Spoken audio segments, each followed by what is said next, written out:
Well, this final here at 189 is a final that a lot of people have been waiting for since last summer when they met in the junior freestyle finals out in Fargo. This is two three-time state champions in the red ankle bands. Clayton Foster of Kamaya of Idaho, he's headed to Oklahoma State. And Sonny Yohn in the green ankle bands from Alamosa, Colorado, he'll be attending the University of Minnesota. The double leg by Foster right off the bat here, and the wizard by Yohn, nothing yet. Foster trying to drag him in and try to finish this, trying for the kick out, and it's 2 points for Foster.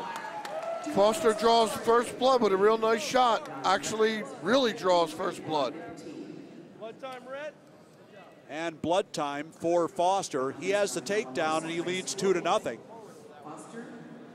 Controversial finish to that junior freestyle final. As you know, they have the 3 periods, which first one was won by Yohn, and he had an apparent takedown which would have won the second in the match for him. It was waved off. Foster wound up winning the period and also won the 3rd period in the title, and I can tell you that Yohn's been waiting for this rematch for almost a year. No need to put salt in that wound. They're ready to go. I mean, well, anyway, the first blood drawn by Foster, the takedown and the 2-0 lead. Here in the first period at 89, Yohn is out, and it's 2-1. No question that 189, probably the toughest weight class here in this tournament. And any one of a half dozen guys could have come out, and this is a very intriguing final here. 2-1 the lead for Clayton Foster of Idaho in this battle of 3-time state champions. Sonny Yohn was the 2006 NCAA junior champion. Well, Yohn almost quit wrestling there on the edge and almost paid the price, but he was all the way out of bounds. Absolutely. 25 seconds left in the first period. Clayton Foster of Idaho in the red ankle band has the only takedown in this match. He leads 2-1. Yohn's got to be careful. I mean, he's doing some nice stuff, but it's a long match. He's not really committing to anything. Sometimes that'll tire you out. 7 seconds left in the first period. George Dixon of South Carolina is our referee for this match. Evan Calloway of Virginia, again the assistant. Yohn with the choice for the second period. He defers.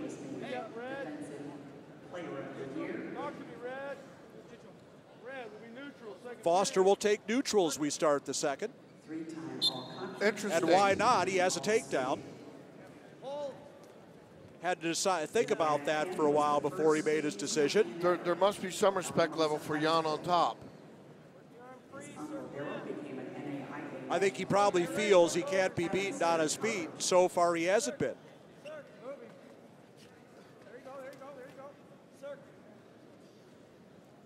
Looks like Yohn got a hair full to the mouth there. The referee for this match, George Dixon of South Carolina. Second period action here at 189. Oh, goodness. Well, what did we say in the first period? Yohn relaxed on the edge again. He got taken down again. You exactly called it, Rob. You can't do that. So now 4-1 in favor of Clayton Foster. That's a coach's nightmare, watching your kid relax near the edge. Well, he relaxed. Foster didn't, and he took the double and he scored. I think I could mention it this time. He didn't score off of that move, but you notice right there, the last time I bought him, he hit a Granby roll, which seems fitting this weekend in honor of Billy Martin Sr., who did originate that. Passed away this week, and certainly a great deal of sadness here in the Hampton Roads and Peninsula Wrestling area. His funeral was yesterday, and many hundreds of people there, I understand. I think there's a lot of. And once again, we see Foster wrestling all the way to the edge, Ed, and almost scored again.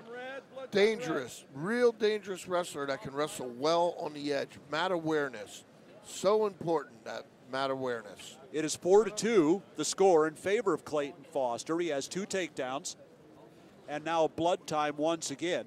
You mentioned Coach Martiner. I think there's a lot of appreciation for all the things he did for wrestling in this area, for his teams and his former wrestlers. And I think there was a lot of cauliflower ears in that church yesterday. I think that's a pretty safe statement. Across the nation, Martin, the man was loved. I was privileged to know him well. I wrestled with his son at Indiana State and did camps with him. And what a great man. It'll be greatly just missed. Foster back in on the leg attack as we restart. And he has definitely had the better of this match at his feet, though Yohn able to get a reshot there. It's only 4-2, but it hasn't seemed that close. No, Yohn is not, once again, he's not really made a committed shot. He's coming down, he's reacting well, but I mean, we haven't seen really a real committed great shot. Haven't really seen any setups on his shots either. Final 15 seconds of the second period coming up. Yohn working on the head a little bit. 5 seconds left, and Foster, boy, he's in on those legs again. Yohn was a lot better there on the edge. 1 second. Doesn't matter where you are on the mat, doesn't matter how much time is left, you better be ready for Foster. Now Yohn with the choice, he'll start down. Foster with a 4-2 lead. Foster, he's tough in all 3 styles, freestyle, Greco, and the folk style. Oh! Yohn with the Grand B roll again. Foster's going to look to try to stalemate this. Put your legs down. Put your legs down. Put your legs down. Now the His hands are locked. His hands are locked. Around the legs, his hands are locked. Uh-oh. Locked hands. The score. Locked hands is the call against Foster. That's an and that's a unusual point. It's 4-3. Now if Yohn gets out, the score is tied. Same beginning, a very lazy Granby, and then not a whole lot. Foster throws in the legs. You got to watch that. Potentially dangerous, yeah. When you do it after the wrestlers stood up, you're asking for trouble. That's exactly right. The referee will warn you on that. Look at this. Look at this. Did he hold him there? No, he didn't. He almost held him there. Now the wrist in half by Foster. Yohn shakes that and takes him out of bounds. 1:10 left to go. He's trying to mousetrap him, and that's what that is. He's just trying to trap the arm, hip it right over the top, and mousetrap him. Seems like Foster keeps it going at same fast speed, whereas Yohn kind of hits that change of speed to set up Foster a move. showing the optional start, but doesn't cut him. Yohn up to his feet. He thumps down on him. Yeah, that's a morale buster. Now he stands up. And Foster trying to bring him back down, and they go off the edge. And a warning now against Foster. And the Idaho coaches want to know why. I think it's because he just drove him out of bounds, wasn't? That's a real difficult call, difficult situation, because that's what you do. I mean, it's unfortunate how bad it looks, but that's how you defend it.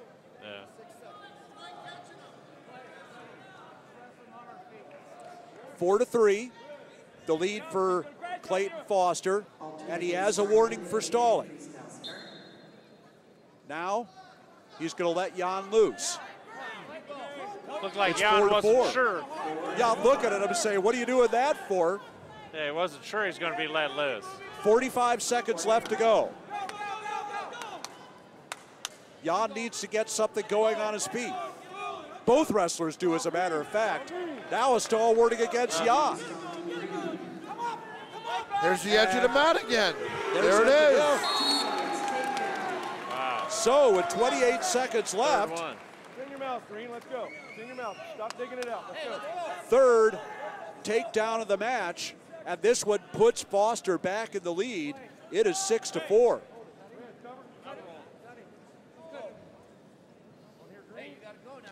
He's cutting him because he doesn't want to fear that stall call. Well, plus he's got that Peterson Yohn is clearly running out of gas here. 20 seconds left to go. He's got to come up with something. He really hasn't set up a shot yet. Yeah. Now Foster in on the leg. Nothing yet. Foster still has the leg. Can't work through. And now Yohn tried to counter. Can't do it. 3, 2, 1. Yohn in on the shot, but it won't happen. So by a 6-5 score, Clayton Foster of Idaho repeats his Fargo victory, and he is the National High School Seniors Wrestling Champion.